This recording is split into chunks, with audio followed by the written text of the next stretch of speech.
Bonjour mes chers élèves.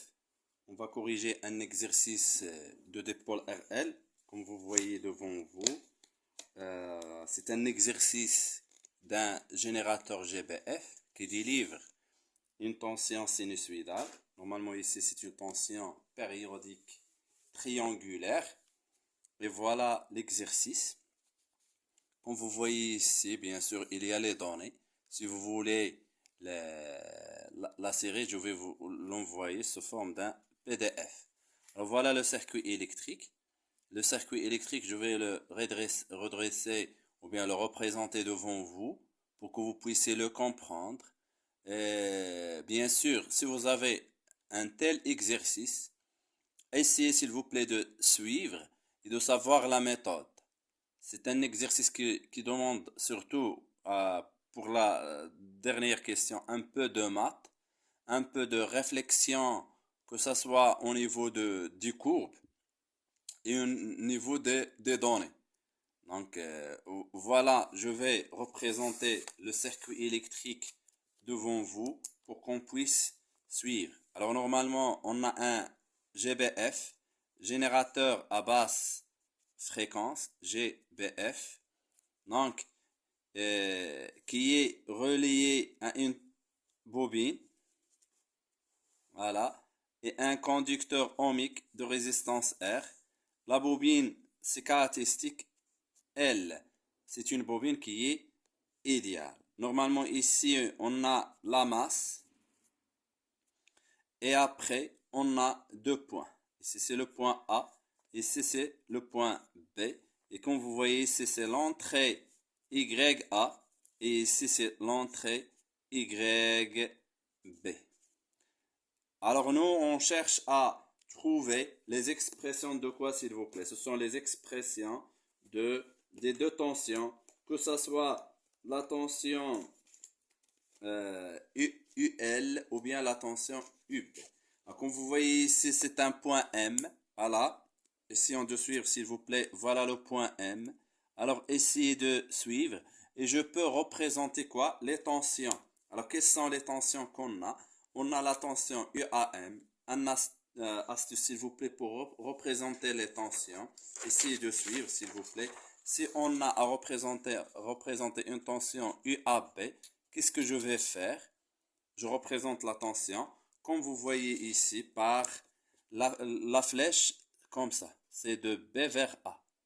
Voilà, par exemple UMN, voilà, c'est comme ça, la tension. Le vecteur, il est orienté de N vers M. Alors, on cherche à représenter, nous, la tension UAM. La tension UAM, voilà, UAM.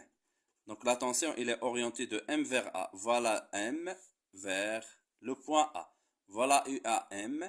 Et la tension UBM, donc c'est de M vers B. Donc voilà UBM. Alors il nous reste à représenter quoi, s'il vous plaît? Et on doit représenter les autres tensions. Alors quelles sont les tensions? C'est UL. Normalement, I, il est comme ça. Donc, je peux représenter UL, le sens contraire. Voilà la tension UL. Et comme vous voyez, UL, c'est UAM. La première des choses à faire, c'est UL égale à UAM. Et vous voyez ici, je vais représenter la tension I, l'intensité I. Donc, voilà la tension UR. Alors, qu'est-ce que vous remarquez, s'il vous plaît, que UR égale moins UBM. Alors, si vous parvenez à comprendre ce que je viens de faire, il ne reste pas grand-chose à faire. L'exercice est facile. Alors, toujours, je reprends pour que vous puissiez comprendre. Si je veux représenter une tension UAB, la flèche, elle est orientée de B vers A. Voilà. Alors, voyons voir, s'il vous plaît, les questions. La question, quelle est la première question? C'est facile maintenant, je pense. Là, on a facilité la tâche. Exprimer la tension UAM. Alors, on vient de dire quoi, s'il vous plaît? On cherche à exprimer la tension UAM en fonction de I et L. Alors, UAM, c'est UL. La première question, je vais l'écrire comme ça. UAM de T égale à UL de T. Et on a déjà appris que UL, normalement UL, si vous voulez faire une petite révision, c'est L DI sur DT plus RI. C'est en façon générale. Mais la bobine, il est idéal, donc la résistance, c'est 0. Donc UL, c'est LDI là, DT, et voilà la bonne réponse. Alors, deuxièmement, quelle est la question, s'il vous plaît? C'est exprimer la tension UBM en fonction de RI. Alors, UBM, c'est moins UR. Voilà, UBM égale à moins UR de T. Est-ce que c'est clair? Et on sait déjà que UR, je vais l'écrire le moins, UR c'est R fois I de T. Voilà, c'est ça la question, c'est déjà très très bien. Alors maintenant, un peu de maths, déduire la relation suivante. UAM égale à moins L sur R fois 2UBM divisé par D dt. Alors, qu'est-ce qu'on va faire? Normalement, on cherche quoi? On cherche UAM. Donc, je vais l'écrire troisièmement, montrant que, alors, on a ce UAM. UAM égale à quoi? C'est LDI sur DT. Je vais chercher ce DI sur DT d'après cette relation. Et on a quoi, s'il vous plaît? Voilà, et on a UBM,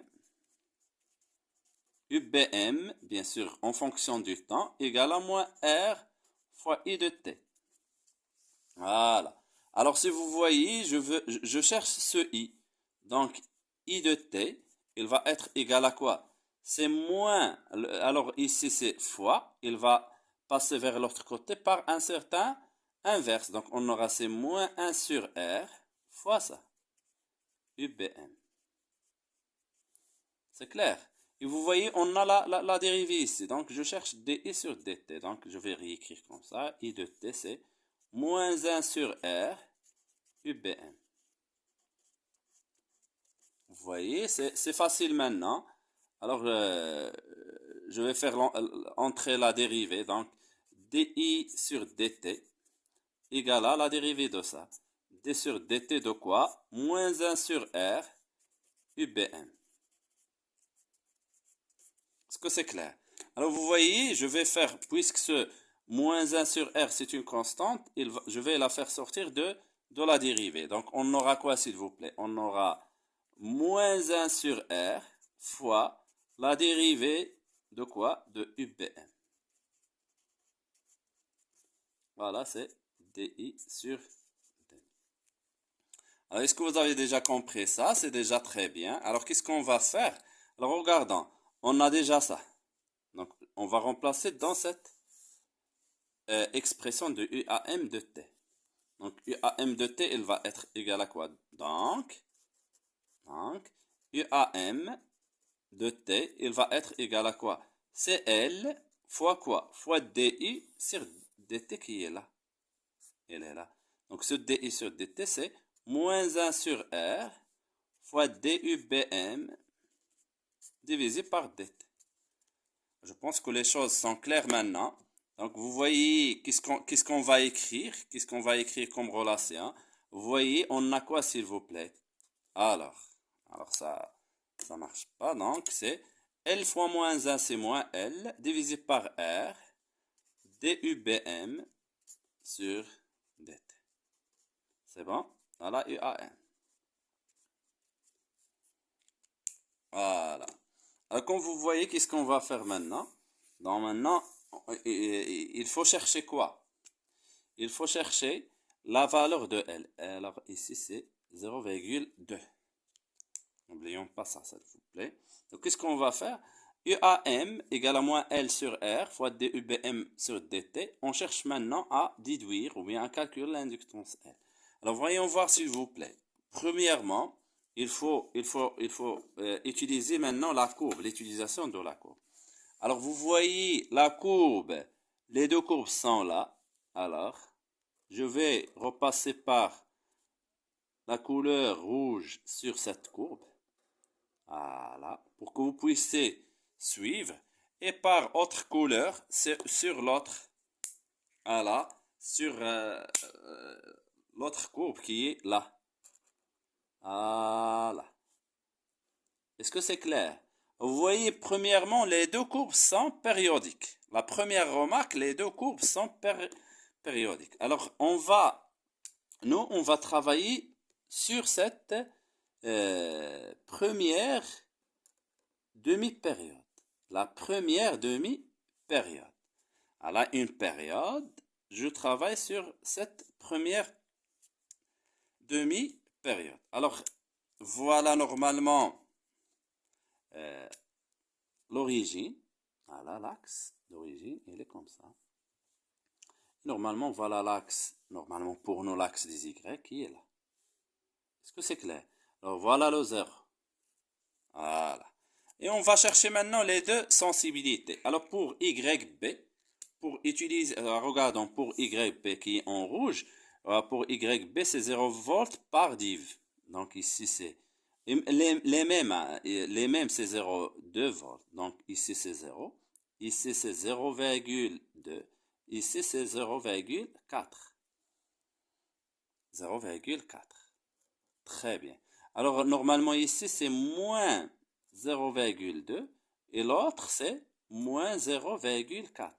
N'oubliez pas ça, s'il vous plaît, moins 0,4. Voilà. Voilà, très bien. Maintenant, je pense que les choses sont claires. Maintenant, il faut chercher quoi, s'il vous plaît? La sensibilité horizontale, 0,2 millisecondes par division. Donc ici, c'est 0. 0,2, 0,4, ça c'est 0,6. Ça c'est 0,6 quoi? Millisecondes. Très bien. Donc, voyons voir s'il vous plaît la relation. Puisqu'on a fait ça, pour cette question, la quatrième question, on va dire dans la première demi-période. Dans quoi? La première, dans la première demi-période. Qu'est-ce qu'on a dans la première demi-période? Alors ça, c'est UB. Voyons voir, s'il vous plaît. Voilà. C'est UBM et ça, c'est UAM. UAM, il est constant. Regardons, il est constant. Il ne varie pas. Il est constant dans la valeur moins 0,2 volts. Donc, je vais l'écrire. UAM égale moins 0,2 volts. Et DUBM sur DT, normalement, c'est le coefficient directeur. Alors, on a dit que pour calculer un coefficient directeur, je vais faire un quotient comme ça et moins. Et je vais choisir les deux points. Voyons voir. Voilà les deux points de cette courbe en rouge. Voilà. Alors ici, Y c'est 0,4. Et en bas c'est 0,6. C'est comme ça. Est-ce que c'est clair? Normalement, cet point Y c'est moins 0,4 et ici c'est 0. Et n'oublions pas que ça il est en millisecondes. Donc je vais multiplier par 10 à la puissance moins 3. Donc normalement on va utiliser la calculatrice. Je vais utiliser la calculatrice devant vous. Normalement ici 0,4 moins 0,4 c'est 0,8. Alors voyons voir, c'est 0,8 divisé par quoi, s'il vous plaît? 0,6 fois 10 moins 3. J'ai écrit devant vous pour que vous puissiez savoir utiliser la calculatrice. 0,6 fois 10 à la puissance moins 3. Alors, il va être égal à quoi? Alors, ça c'est en normal, et je peux utiliser la calculatrice en mode scientifique. Shift, mode 7, 3. Regardons le résultat maintenant, c'est 1,33 fois 10 à la puissance 3. Et je vais l'écrire comme je veux. Donc ici, je vais revenir à l'écriture normale. 8, voilà. C'est 1000. La valeur, c'est quoi, s'il vous plaît? C'est 1333,33 quoi? Volts par seconde. Volts, seconde, moins 1. Et voilà, tout calcul fait. On va remplacer dans cette relation. Alors, voyons voir, s'il vous plaît. Normalement, on a trouvé que UAM, égale à moins L sur R. Normalement, ici, c'est un moins. Et normalement, ici, c'est 0,6. Voyons voir. Voilà, moins, pardon, c'est un plus. L sur R, voilà, D, UBM sur D. Voilà, c'est un plus. Hein. Tout calcul fait, il nous a donné ça. La valeur comme je viens de calculer dans la calculatrice. Vous voyez, UAM, c'est moins 0,2. Égal à moins L sur R. Voilà, moins L sur R, fois quoi s'il vous plaît? DUBM dt, il est là. Voilà, virgule 33. En cherchant, alors regardons, on va simplifier avec le moins.